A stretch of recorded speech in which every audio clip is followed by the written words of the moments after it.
It was a wonderful promise of endless growth, of opportunities to harness the earth, and what seemed like its limitless depths, of the black gold that would run the world, from one end to the other, and even beyond. This is a world racing to be richer and richer. But for this world, even the whole earth is not enough. The earth has its limits. And if not respected, it revolts in fearsome ways, through the clouds and the seas.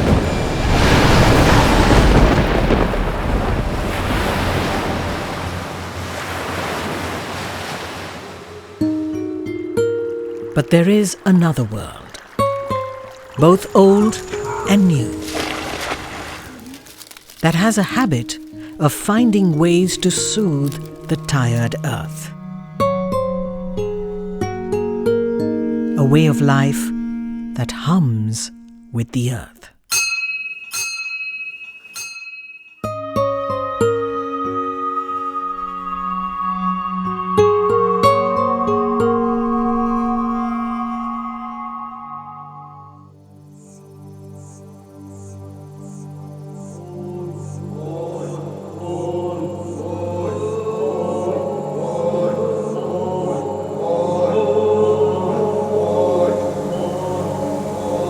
You can't miss it. This hum that is healing the injured earth.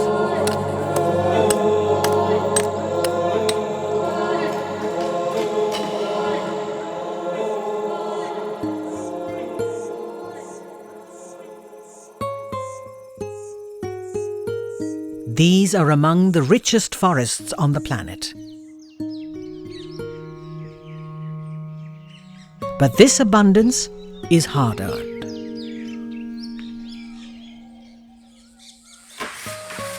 A few decades ago, these forests in northeast India were overexploited, their wood sold and wildlife hunted down.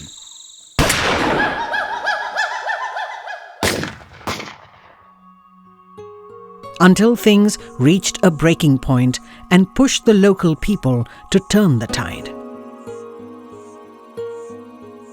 They voluntarily declared large tracts of community and private areas as protected forests. This is Sendanyu Villages Conservation Area.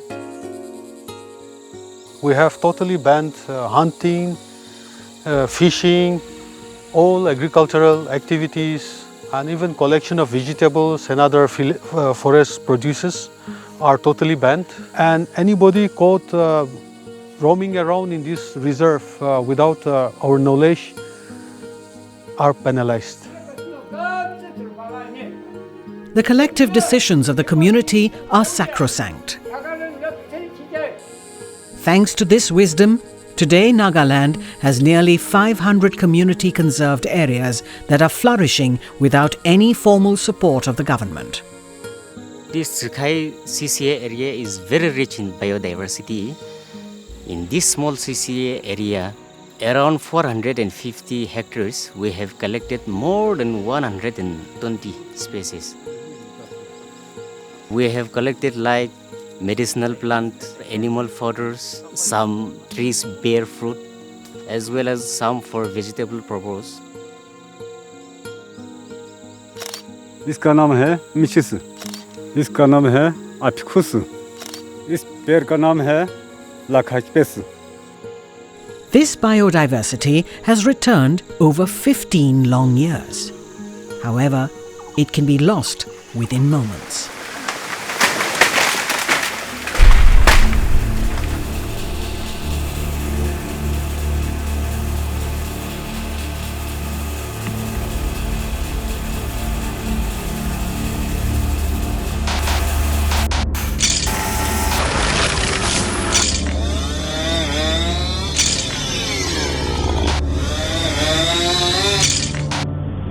While forests around the world are being brutally knocked down, in some parts of India they have flourished because of its people. Ordinary people who can show extraordinary courage. Back in the 1970s, a few women from the northern state of Uttarakhand stunned the world with their daring act to save their forest.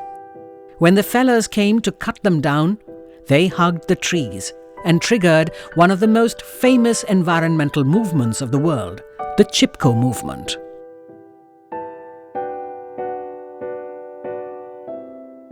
हमने कहा हम इस पेड़ पर चिपक जाएंगे, हमारे पेड़ पर कोरल लगा पर हमारा पेड़ मत काटो। तो उन्होंने सोचे कि हाँ यहाँ तो खतरा है, अब तब बंद करने तो बिल्कुल ठेका हो गया था जंगल का। हमने कहा हमारी जान भी चली जाए पर हम अपने जंगल काटने नहीं देंगे। उन्होंने कहा जंगल हमारा है, पर मैंने कहा हवा पानी मिट्टी किसी के घर की नहीं है। But for a large majority of poor forest-dwelling communities in India, protecting the forest is a difficult choice, especially when it is their only means of sustenance. However, this reality is being turned on its head. Loggers are being transformed into protectors. Across India, several state governments are entrusting local communities with ownership of their forest and giving them rights to guard, conserve and manage them sustainably. Empowered with modern techniques, several communities are shifting to new means of livelihood, leaving the forest to regenerate and flourish.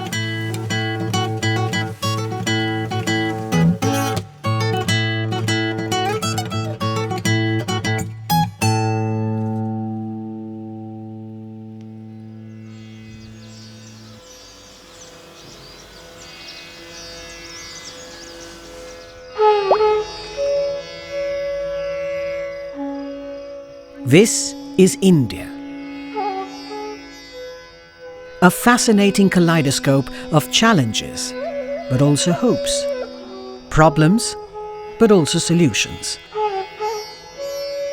Here, people worship every element of nature.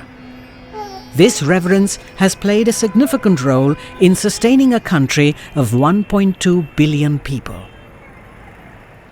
1/3 of India is urban and often restless, eager to catch up with the rest of the world. The other 2/3 is calmer and wiser. This India still lives on scarce resources, but it has deep content within. Here, less is more. Unlike some other parts of the world where more is never enough.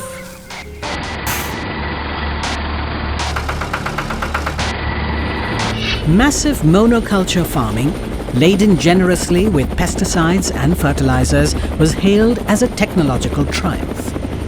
Today, it has ruined the soil, water and biodiversity in most parts of the world.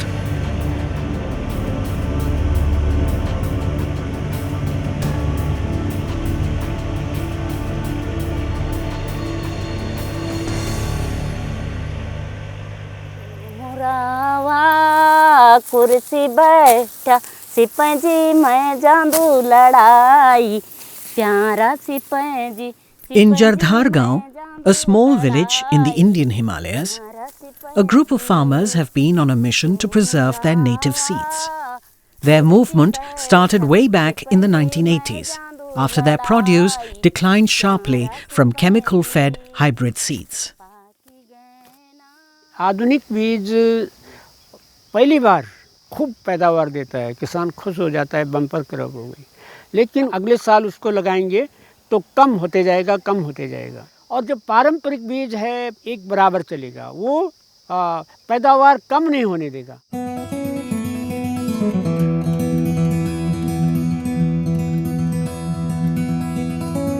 इस साल सूखा पड़ गया, लेकिन जो millet वाली फसलें हैं ये सूखे को फिर भी झेल जाते हैं। अगर ज़्यादा बारिश हो गई तो उसे भी झेल जाते हैं। लेकिन जो आधुनिक बीज हैं वो उनमें किसी भी तरह की क्षमता नहीं होती है सूखा झेलने की या ज़्यादा बारिश झेलने की।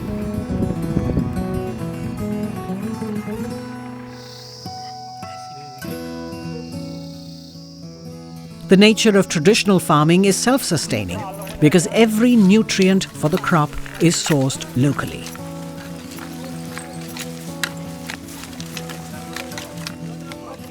हम खाद नहीं घेरदा, हम गोबर घेरदा बस। और जंगल से ल्याउनु वो पातीण ल्याउने हम ना, वो बोरियों पर वो सड़ौने गड्ढा पर घेरने हम ना, तब वो एक गोबर हो जाने, तब वो ले जाना हम खेतों। The farmers of Jardhargaon maintain a rich seed bank with hundreds of native and robust varieties of rice, beans, and a whole lot of other crops. Community seed banks across India are bravely countering the forces behind chemical farming. They believe in the common values of sharing and conserving the rich genetic diversity they inherited.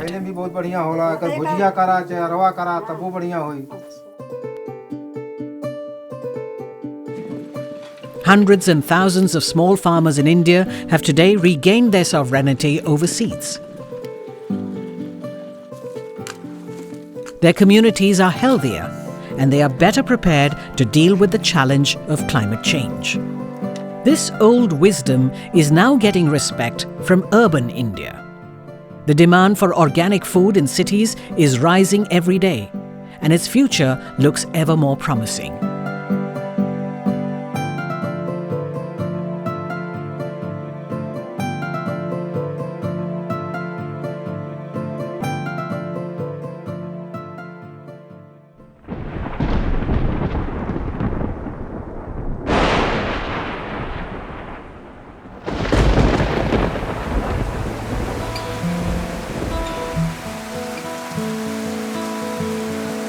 It is the most awaited news in India, the arrival of the monsoon.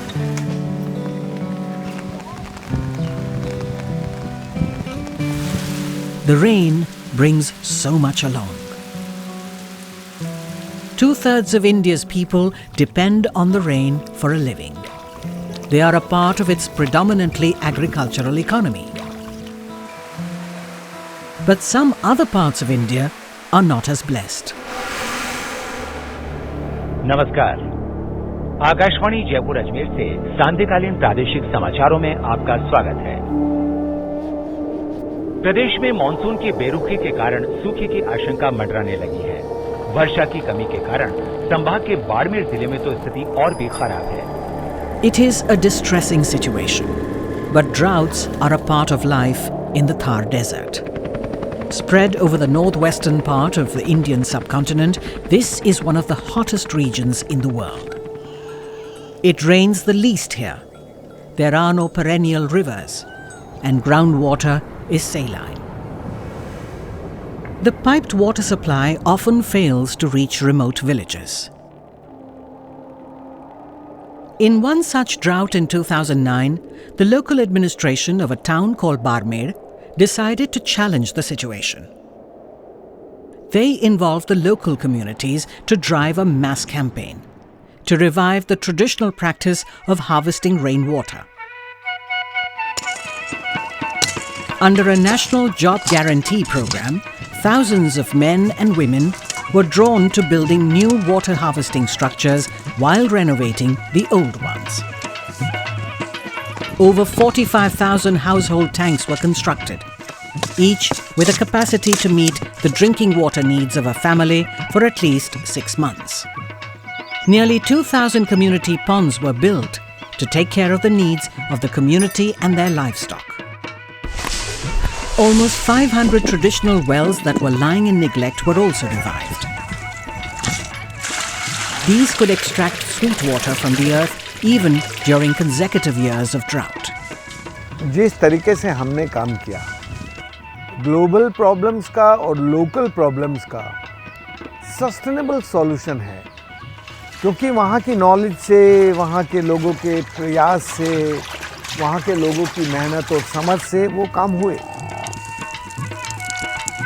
It is this grit and wisdom of its people that makes Thar one of the most densely populated deserts of the world. Despite the harsh conditions they endure, they live a spirited life. For a world Faced with severe water shortages, their message is simple. Don't let it go waste, because every drop counts.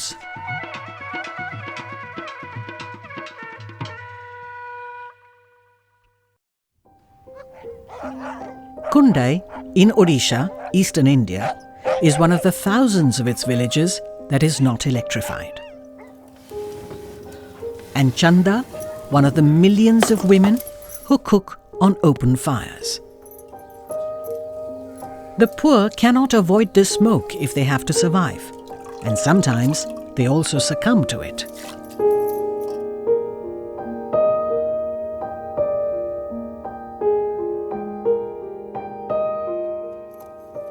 It's a difficult situation.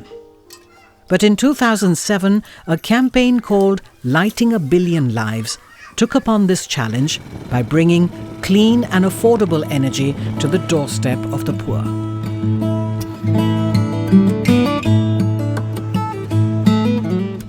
এটা হচ্ছে অন্নপূর্ণা চুলা।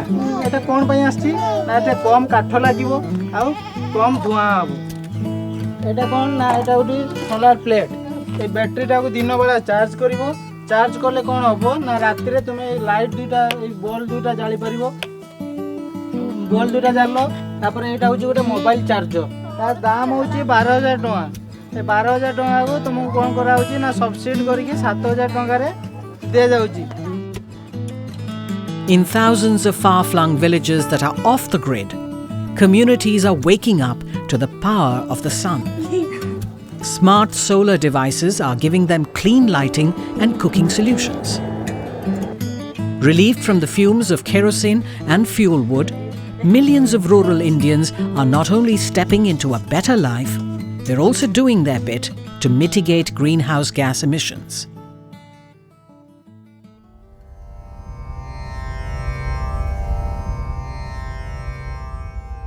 आदिदेव नमस्तुभ्यं प्रसीद मम भास्कर दिवाकर नमस्तुभ्यं प्रभाकर नमोस्तुते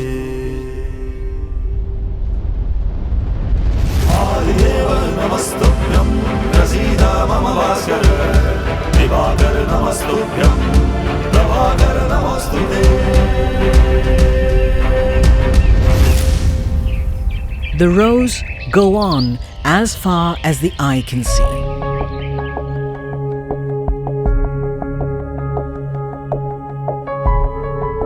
With a capacity to produce over 600 megawatt, this is Asia's largest solar park in the Thar Desert in India. Today, it is a marvel. But 5 years ago, a grid-connected solar park was a novel idea, with few takers. The government told me when I discussed with the government of Gujarat, somebody has to take the risk, and let us take the risk to prove to the world that this is possible, because coal we have to pay, gas we have to pay, nuclear we have to pay, but sun is free. Why don't we harness this sun energy in a big way? It is the big way. Following Charanka's success, nearly 25 major solar parks are coming up across India's vast deserts and wastelands.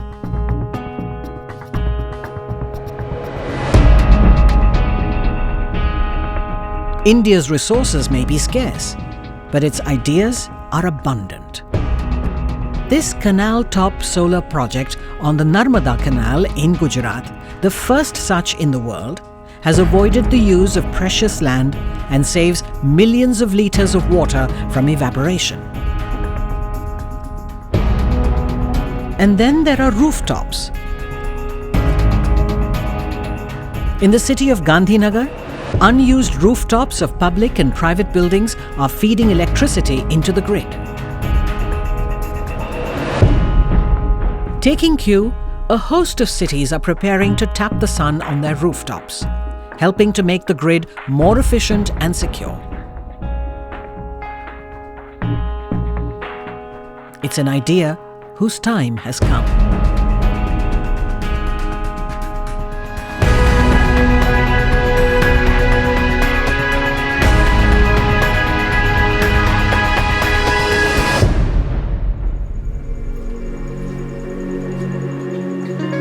Meeting the energy needs of the world's second most populous country is a constant struggle to fill the supply-demand gap. 1/4 of Indians don't even have a basic electricity connection. Millions others suffer through severe power cuts. But one big idea is changing the game, and it is the humble light bulb.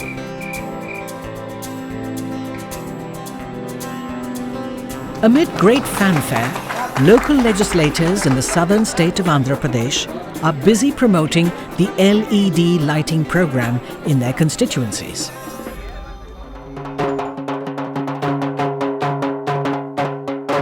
రెండు బల్బులు ఎల్లాటి బల్బులు ఇస్తాను కాబట్టి అందరూ కూడా రావచ్చుదా. This hysteria has spread to the remotest corners of the country. But it is understandable if you're given a 500 rupee LED bulb for just 10 rupees. All you need to do is return your old incandescent bulb to get a new LED one. So who foots the bill for the steep discount given to consumers? The LED bulb consumes 1/10 the energy used by an incandescent lamp. As the electricity bills drop almost by half, the consumers will give easy monthly installments to their distribution company to repay the cost of the LED bulb.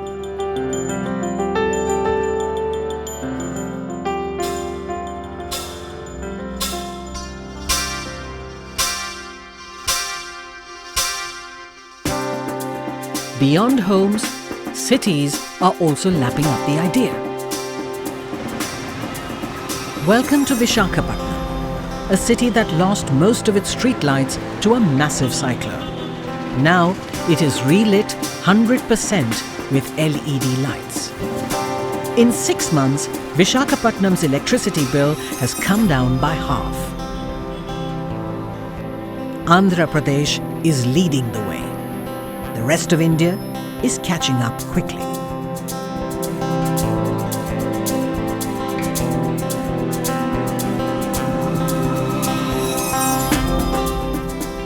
The amount of energy used in most Indian households is very small, especially when compared to global averages.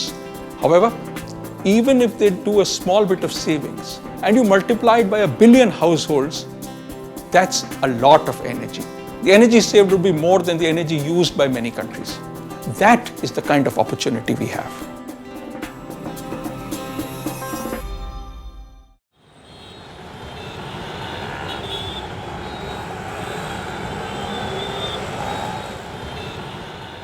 In 2005, Ahmedabad earned the distinction of India's 4th most polluted city.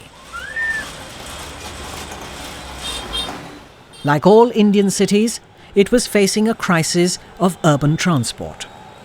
There were about 15 lakh odd vehicles, and mainly two-wheelers and auto rickshaws. And two-wheelers, as one saw them, their driving behavior was terrible. And the three-wheelers, which used kerosene, they adulterated the fuel, and therefore the fumes you could smell. In the middle of this chaos, a group of town planners was trying to crack a code that would streamline the transport system of a city with over 1.4 million people. One more car on the road means the capacity of 6 two-wheelers is pushed out. Looking at various options, the city decided to build a system which is affordable, which is rapid, which is safe, which is secure, which is environmentally sound and efficient. And that's when we finally decided on the bus rapid transit system.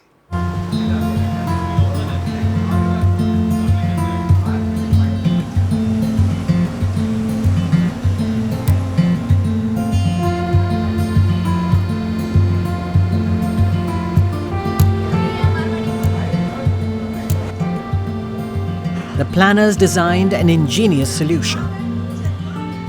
The existing road network was widened and reorganized into separate lanes. The two innermost lanes became the exclusive path to run high-speed buses. A rapid bus would mean the speed of about 25 to 26 kilometers per hour. Normal bus runs at 14 to 15 kilometers per hour, and a metro runs about 28 to 30 kilometers per hour. And therefore, this bus, for a layman, if one has to say, a metro on road. 10 years later, nearly 25% of citizens who use two-wheelers and tuk-tuks or auto-rickshaws have now shifted to the bus rapid transport system. Citizens are happy, and the city is happier. Its air lighter.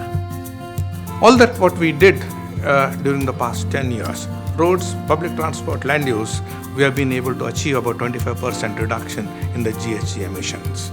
And then in the next 15 to 20 years, the intended plans are to reduce the emissions at least by about 50%. Ahmedabad has proved the worth of BRT systems. Built at 1/10 the cost of metro systems, the choice is now clear for several cities.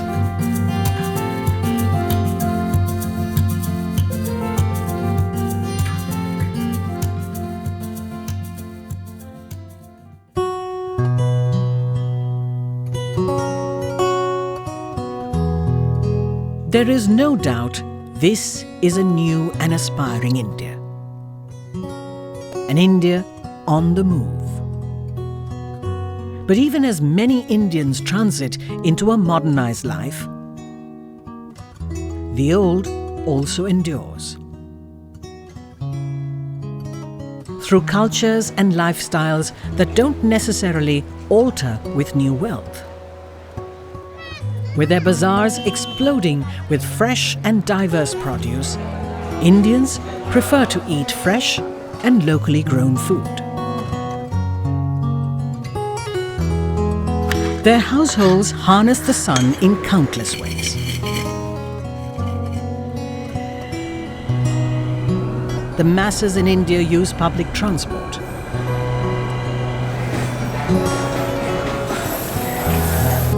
The Indian Railways carries 1/3 of the world's rail passenger traffic. It is no coincidence that the world's second most populous country has one of the lowest carbon footprints. It is because its people live a certain way. Yes, growth compels. It allures one to change course. But even as India builds a new future for its people, their traditions and ingenuity will remain its safeguard. They will ensure that India is always a part of the solution for climate change and never the problem behind it.